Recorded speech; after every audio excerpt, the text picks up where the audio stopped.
Hello and welcome to the Throne Academy. Throne Academy के e learning platform पे स्वागत है आप सभी का। मेरा नाम है सुरेश चौधरी और आज हुई है 23 अक्टूबर। तो आज की करंट अफेयर शुरू करते हैं। तो आज का पहला करंट अफेयर है, मिजोरम में एंथ्यूरियम महोत्सव शुरू किया गया है। तो इस महोत्सव का उद्देश्य क्या है कि मिजोरम जो राज्य है, हमारा नॉर्थ ईस्टर्न राज्य है, उसमें टूरिज्म को बढ़ावा देने के लिए ये महोत्सव मनाया जाता है। और रीक पर्वत है मिजोरम में। मिजोरम के अंदर क्या है कि लोसाई हिल्स हैं, उन्हीं का एक पर्वत है ये रीक पर्वत। उसके ऊपर ये महोत्सव मनाया जाता है, मनाया गया है अभी। और ममित जिले के, मिजोरम में एक जिला है ममित जिले के रेइक में 2 दिवसीय एंथूरियम महोत्सव पूरी उत्सव और उत्साह के साथ मनाया गया है। तो ये याद रखना है कि इस एंथूरियम महोत्सव का संबंध किस राज्य से है, तो वो हो जाएगा मिजोरम। इसे याद रखना, यम है और इधर रम है, यम रम, ऐसे याद रह जाएगा, आपको क्लिक हो जाएगा। तो ये रीख पर्वत है, तो इस पर्वत का नाम याद रखना। क्या है कि ऐसे जो कोई विशेष पर्वत होते हैं जिनका किसी विशेष एक्टिविटी से संबंध होता है, तो उनको पूछ लिया जाता है। और बाकी जो नॉर्थ ईस्ट की कुछ प्रमुख पर्वत हैं, जैसे लुसाई हिल्स जो हैं मिजोरम से संबंधित हैं, और डाफला, मीरी, अबोर, मिसमी ये अरुणाचल प्रदेश से हैं, और लोसाई ये बता ही दिया है मिजोरम से। इसके बाद मेघालय की कुछ है, गारो, खासी, जयंतिया, ये इन ज्यादातर पर्वत पर्वत जो चोटियां हैं या पर्वत श्रृंखलाएं हैं, इनका नाम होता है जनजातियों के नाम पे। तो ये आप याद रखना। नेक्स्ट है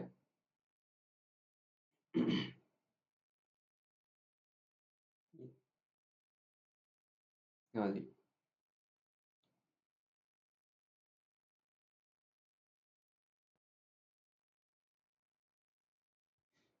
सॉरी ये थोड़ा, हाँ जी ये है, गुजरात के धोर्डो गांव को संयुक्त राष्ट्र विश्व पर्यटन परिषद द्वारा पुरस्कृत सर्वश्रेष्ठ पर्यटक गांव की लिस्ट में धोर्डो गांव को सम्मिलित किया गया है, वैश्विक मान्यता प्राप्त हुई है। तो इन्होंने क्या है कि इस गांव ने अपनी कल्चरल जो पहचान थी, सांस्कृतिक जो पहचान थी, कल्चरल आइडेंटिफिकेशन, उसको बनाए रखा है। इसलिए इस गांव को ये जो है संयुक्त राष्ट्र विश्व पर्यटन संगठन द्वारा पुरस्कृत सर्वश्रेष्ठ पर्यटन गांवों की एक मतलब मान्यता मिली है, ये याद रखना है। धोर्डो गांव है, धौरडो को कैसे याद रखेंगे, ये कच्छ के रण में है ये गांव। तो उधर धोरे होते हैं, धोरे रेत के, तो धोरे धोरों से ही इसका नाम धोर्डो पड़ा है। ऐसे याद रखना है, ये ट्रिक है एक, कि धोरों धोरों धोरों बोलते हुए इसका नाम धोर्डो पड़ गया है। तो ऐसे धोर्डो गांव है और गुजरात से इसका संबंध है, कच्छ के रण में है ये स्थित। और पर्यटन को बढ़ावा देने के लिए इस गांव को सेलेक्ट किया गया है, और इसने अपनी सांस्कृतिक जो पहचान है वो बनाए रखी है। आगे है यूएई। यूएई यानी यूनाइटेड अरब एमिरेट्स, इसका एक शहर है दुबई। दुबई के अंदर चौथा जो इंडस्ट्रियल रेवोल्यूशन, चौथी औद्योगिक क्रांति है, उसमें महिलाओं की भागीदारी को संतुलित करने के लिए एक समिट आयोजित की गई है। तो कहाँ की गई है? दुबई। दुबई शहर है यूएई में। यूएई की राजधानी नहीं है दुबई, यूएई की राजधानी अबू धाबी है, तो इसमें आप कंफ्यूज मत होना, दुबई एक शहर है यूएई का। तो चौथी औद्योगिक क्रांति के लिए दुनिया का पहला, ये पहला जो है ये समिट ऐसे इस तरह का लिंग संतुलन साझा, लिंग संतुलन ढांचा किस देश के द्वारा लॉन्च किया गया है, तो ये आप याद रखना। देश तो हो जाएगा इसमें यूएई, और समिट हुई है दुबई में हुई है। नेक्स्ट है फिर,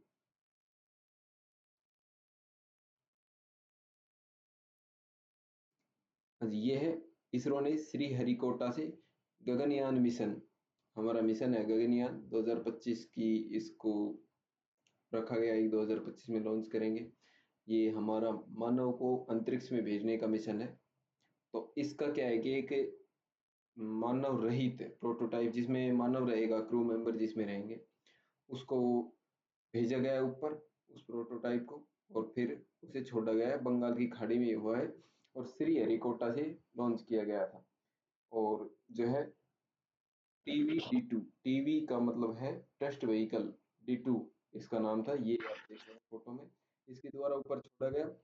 और फिर भारत, यहाँ पे लिखा हुआ है, भारतीय अंतरिक्ष एजेंसी ने रॉकेट गगनयान के महत्वपूर्ण क्रू क्रू एस्केप सिस्टम होता है, जिसमें क्रू बैठता है।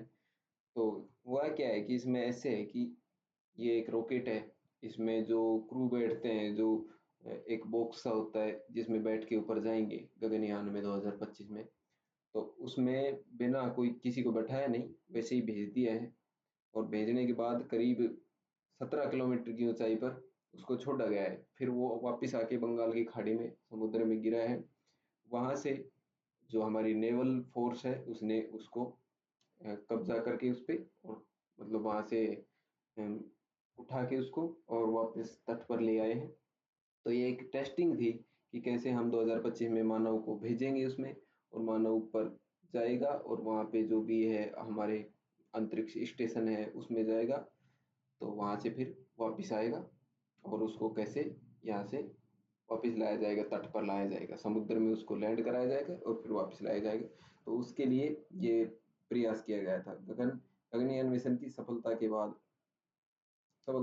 ये गलत लिखा हुआ है इसमें, मानव भारत मानव को अंतरिक्ष में भेजने वाला, हाँ, ये अगर सफल हो जाएगा 2025 में, और हम भी चाहते हैं कि सफल हो जाए, तो उसके बाद भारत चौथा ऐसा देश बन जाएगा जो मानव को अंतरिक्ष में भेज देगा। तो ये आप याद रखना। श्रीहरिकोटा, सतीश धवन श्रीहरिकोटा से भेजा गया था इसको। ये है ईकॉम एक्सप्रेस, जो एक वो है कंपनी है, उसके सह संस्थापक हैं ये TS कृष्णन। इनका हाल ही में निधन हो गया। तो पूछ सकते हैं कि ई कॉम एक्सप्रेस के सह संस्थापक कौन थे इनमें से, तो वो हो जाएंगे TA कृष्णन। ये आप याद रखना। फिर जी नेक्स्ट है, PM मोदी ने यूपी में भारत की पहली rapid regional rapid transition system जो है, इसमें ये ट्रेन है, रैपिड एक्स के नाम से है ये ट्रेन। और अभी इनका नाम रखा गया है नमो भारत ट्रेन। वंदे भारत थी पहले हमारी, उसी की तर्ज पे नमो भारत है। इसमें ये छोटी ट्रेन है और इसमें करीब छः डब्बे हैं इसमें। और ये करीब 160 से 180 किलोमीटर की स्पीड पे, मतलब रीजनल छोटे क्षेत्र में कनेक्टिविटी के लिए। रूट याद रखना है इसका बस आपको। ये साहिबाबाद, यूपी में जगह है साहिबाबाद से, और जो है दुहाई डिपो तक ये चलेगी। रूट इसका लंबा है, अभी ये ट्रायल फेज है, तो इसमें ये 17 किलोमीटर ही चलाई जाएगी। ठीक है, तो ये आप याद रखना। यूपी में चलाई गई है रैपिड एक्स। काफी न्यूज में आ सकता है क्वेश्चन, इम्पोर्टेंट है। और अभी जो है हमारे PM है, प्राइम मिनिस्टर जी, उन्होंने इसे हरी झंडी दिखाई है। फिर है जी, रक्षा मंत्री राजनाथ सिंह ने दिल्ली में भारतीय सैन्य विरासत महोत्सव के पहले संस्करण का उद्घाटन किया है। ये आप देख रहे हैं फोटो में, ये रक्षा मंत्री जी हैं। इन्होंने क्या है कि ये प्रोजेक्ट उद्धव शुरू किया है, उद्भव, प्रोजेक्ट उद्भव शुरू किया है। इसमें क्या है कि जो हमारी डिफेंस की जो पुरानी टेक्निक्स थी, उनको उनके बारे में स्टडी की जाएगी। और ये कैसे हम जो है पहले प्राचीन काल में कैसे हमारी नेवल फोर्स थी, चोल साम्राज्य में आपने पढ़ा होगा कहीं, तो उस टाइम की एक्टिविटीज जो थी उनका अध्ययन किया जाएगा और उनका इम्प्लीमेंटेशन होगा, उन पर रिसर्च होगी। तो उसके लिए प्रोजेक्ट उद्यम है। किससे संबंधित है? डिफेंस फील्ड से संबंधित है, ये आप याद रखना है। तो ये आप फोटोज में देख रहे हैं कि जो हमारे फोर्स चीफ हैं, ये मनोज पांडे जी हैं, आर्मी चीफ। ये जो है वाइट ड्रेस में है, ये एयरफोर्स चीफ हैं, इनका नाम है विवेक चौधरी जी। और फिर ये हैं जो ब्लू ड्रेस में है, ये नेवल चीफ हैं। तो नेवल चीफ है, इनका नाम है ये स्लिप हो गया। तो हाँ, इनका नाम है, सॉरी ये मैं भूल गया हूँ इनका नाम, मैं कमेंट सेक्शन में लिख दूंगा। नेक्स्ट, तो ये आप याद रखना है कि प्रोजेक्ट जो उद्भव है किससे संबंधित है, तो डिफेंस क्षेत्र से संबंधित। ये है कोटक महिंद्रा बैंक। अशोक वासलानी को नया एमडी और सीईओ नियुक्त किया गया। अशोक वासवानी जी कोटक महिंद्रा बैंक के एमडी और सीईओ नियुक्त हुए हैं, याद रखना, पूछेंगे। ये जैसे हाल ही के जो एग्जाम होंगे 2 या 3 महीने में, उसमें पूछ सकते हैं। नेक्स्ट है,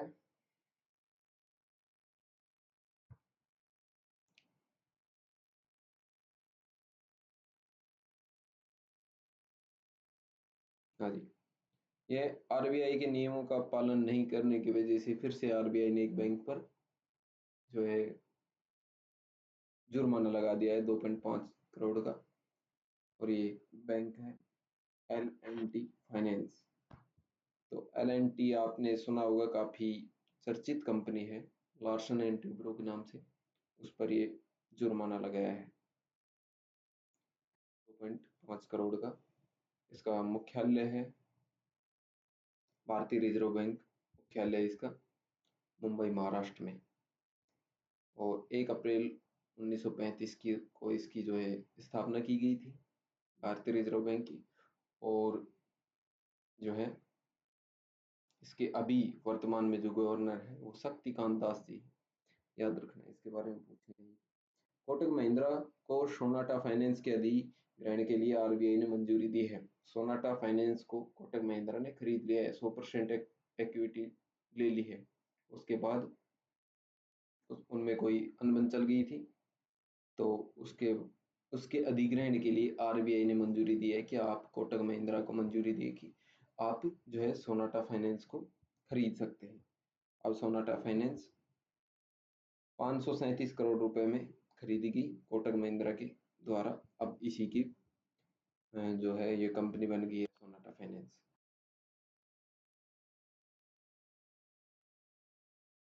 तो ये था आज का करंट अफेयर्स। मिलते हैं कल 24 अक्टूबर के करंट अफेयर में। तब तक के लिए पढ़ते रहिए और जय हिंद।